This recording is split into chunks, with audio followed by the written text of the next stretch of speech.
Hello guys, आप सभी का स्वागत है मेरे चैनल एनिमे एक्सप्लेन्स में। और आज मैं लेके आ गया हूँ एक और न्यू एपिसोड। जैसा कि मैंने आप लोगों से वादा किया था कि मैं सैटरडे को 5 वीडियो लाऊंगा, तो ये रहा 5वां वीडियो। और चलिए बिना किसी देरी के वीडियो को शुरू करते हैं।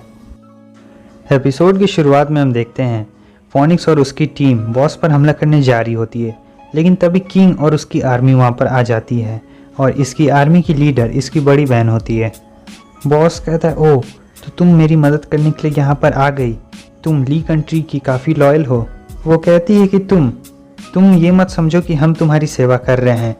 हम ली कंट्री के 3 फैमिलीज़ में से हेड होने के नाते हम वो अपना कर्तव्य निभा रहे हैं।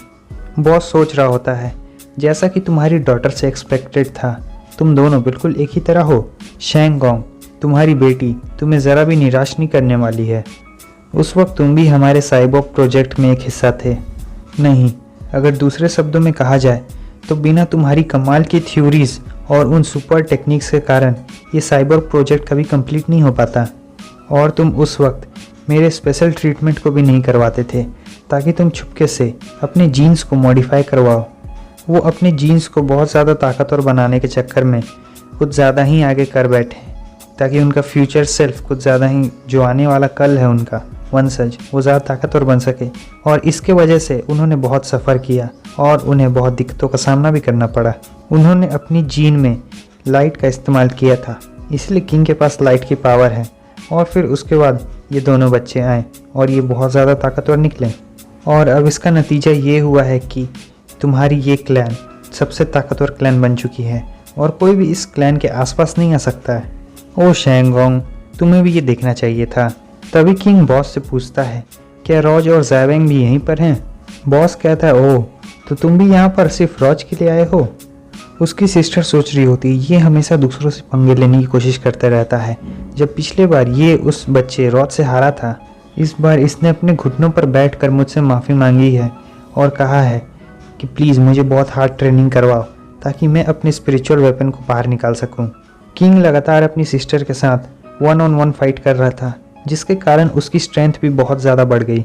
हालांकि मैं उस वक्त तैयार नहीं थी कि ये इतनी कड़ी ट्रेनिंग करे, क्योंकि ये अपनी फैमिली पावर का इस्तेमाल कर रही थी उसे ट्रेन करने के लिए, जो कि बहुत ज़्यादा है। लेकिन ट्रेनिंग के दौरान किंग हार नहीं मान रहा होता है। उसमें इतना जुनून था कि वो सबसे पहले तो ज़ैवेंग को कुचलेगा और फिर उसके बाद सबसे बड़ा दुश्मन उसका रॉज। किंग कहता है, सिस्टर मुझे एक एडवांस लेवल हीरो में प्रमोट होना है ताकि हमारी फैमिली का सर नीचे ना झुक सके। उसकी बहन सोच रही होती है, ये तुम्हारी लड़ाई है छोटे भाई और इसमें तुम्हें ही चुनना होगा। किंग कहता है, हाँ मेरा उन दोनों से कुछ पर्सनल मैटर है। और वो सोच रहा होता है, रॉज ज़ैवेंग बस तुम मेरा इंतज़ार करो, इस बार मैं तुम दोनों को कुचल डालूंगा।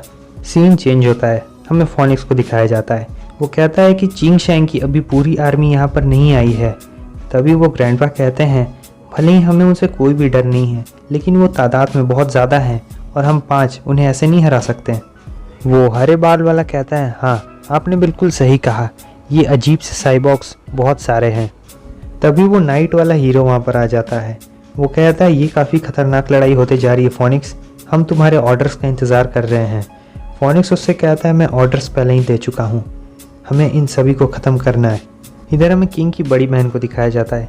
वो कह रही होती, इन 5 हीरोज़ की पावर बहुत ज़्यादा है, लेकिन ली कंट्री के पहले क्लैन होने के नाते हम भी इनसे कुछ कम नहीं हैं। वो भी अपने स्पिरिचुअल स्ट्रेंथ को बढ़ाने लगती है। किंग और वो दोनों बॉस के सामने आ जाते हैं और कहते हैं कि हमारी फैमिली हमेशा आपके साथ खड़ी रहेंगी। और ये कहने के बाद वहाँ पर वो दोनों लेफ्टिनेंट और राइट हैंड, वो दोनों भी वहाँ पर आ जाते हैं। उसके बाद हमें उनकी पूरी टीम को दिखाया जाता है, जो कि बहुत बड़ी तादाद में होती है और उनके खिलाफ सिर्फ 5 हीरोज़। वो ग्रैंडपा एक बहुत बड़ा सा पत्थर उठाते हैं और उनकी तरफ फेंकते हैं। कहते हैं कि चलो सबसे पहले हमें इन्हें साफ़ करना होगा। लेकिन किंग की बड़ी बहन उस पत्थर को आराम से रोक लेती है और अपने एक ही स्ट्राइक में उस पत्थर के टुकड़े टुकड़े कर डालती है।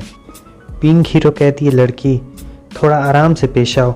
वो अपने हमले का इस्तेमाल करती है, लेकिन किंग की बड़ी बहन के ऊपर उन हमलों का भी कोई असर नहीं हो रहा होता है। वो आगे बढ़ रही होती है। वो अपने दोनों मुखों को एक साथ मिलाती है, जिससे वहाँ पर बहुत बड़ा धमाका होता है। सीन चेंज होता है। इधर हमें रॉज और उसकी टीम को दिखाया जाता है। डायरेक्टर कहते हैं, मुझे ऐसा क्यों लग रहा है कि बाहर कुछ बहुत ही खतरनाक चीज़ चल रही है।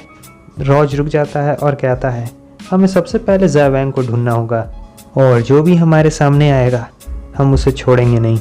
शायू भी उनके पीछे दौड़ते दौड़ते आ रही होती है और सोच रही होती है यंग मास्टर आप काश सेफ हों और अच्छे से हों, लेकिन अचानक से उसका एक पत्थर से पैर टकराता है और वो नीचे गिर जाती है। सभी लोग कहते हैं क्या तुम ठीक हो? शायू रोने लगती है लेकिन कहती है हाँ मैं बिल्कुल ठीक हूँ। वॉल्केरी दौड़कर उसके पास आती है उसे उठाने के लिए और कहती है शायू क्या तुम ठीक हो? शायू कहती है हाँ मैं बिल्कुल ठीक हूँ।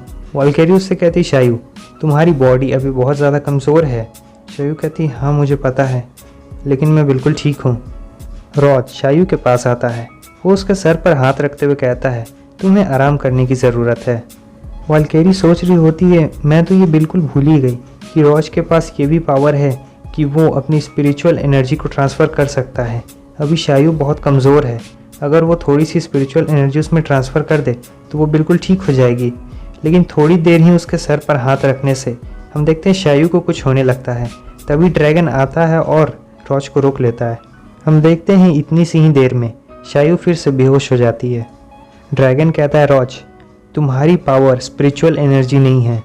अगर तुमने अपनी इस खतरनाक पावर को शायू की बॉडी के अंदर ट्रांसफ़र किया तो मुझे डर है कि वो इससे झेल नहीं पाएगी और इसके वजह से वो एक्सप्लोड हो जाएगी। इस तरफ वॉल्केरी शायू को कंधे पर उठा लेती है और अब वही उसे लेकर चलेगी और वॉल्केरी उससे कहती है अगर आगे चलकर एनिमीज़ हम पर हमला करेंगे तब हम लोग तुम्हारे रास्ते से हट जाएंगे, हम तुम्हारे बीच का बाधा नहीं बनेंगे। ड्रैगन कहता है एक ऐसी लड़की जिसका दिमाग बहुत तेज़ और वो बहुत ताकतवर भी है। वॉल्केरी क्या तुम किसी को पसंद करती हो? वो कहती है कि आपका क्या मतलब है? ड्रैगन कहता है नहीं मुझे गलत मत समझना, मैं तो बस अपने इस बेवकूफ़ से भाई के लिए एक अच्छा सा पार्टनर ढूंढ रहा था। वो लंबी चोटी वाला कहता है ब्रदर क्या तुमने मुझे बुलाया? ड्रैगन कहता है नहीं तुम आगे चलते रहो। वॉल्केरी कहती है सॉरी लेकिन मैंने अभी तक इसके बारे में सोचा नहीं है। ड्रैगन मुस्कुराने लगता है और कहता है क्या तुम इसके बारे में सोचने से डरती हो? अच्छा छोड़ो इसे भूल जाओ। और सभी लोग आगे बढ़ रहे होते हैं और बस हमारा ये एपिसोड भी यहीं पे ख़त्म होता है। अगर आपको वीडियो अच्छी लगे लाइक कर दें, चैनल पर न्यू है सब्सक्राइब कर दें और कमेंट करके बताएं कि आपको ये वाली वीडियो कैसी लगी। यहाँ तक वीडियो देखने के लिए आप लोगों का बहुत बहुत शुक्रिया। तो फिर मिलते हैं आपसे नेक्स्ट वीडियो में, तब तक के लिए बाय बाय।